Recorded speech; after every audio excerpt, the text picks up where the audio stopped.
আপনি কি জানেন এমন 3টি সাজ আছে যদি কোনো নারী তা করে তাহলে আল্লাহর রাসূল সাল্লাল্লাহু আলাইহি ওয়াসাল্লাম বলেছেন তারা জান্নাতের ঘ্রাণও পাবে না।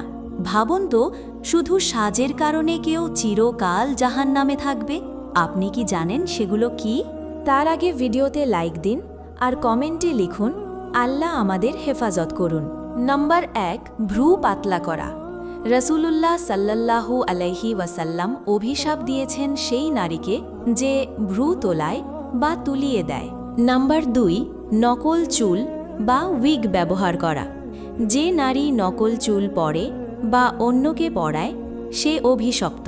নাম্বার 3, চেহারায় অতি মেকআপ বা পুরুষদের মতো সাজ। রাসূলুল্লাহ সাল্লাল্লাহু আলাইহি ওয়াসাল্লাম বলেছেন যে নারী পুরুষদের মতো সাজে আল্লাহ তার দিকে তাকাবেন না।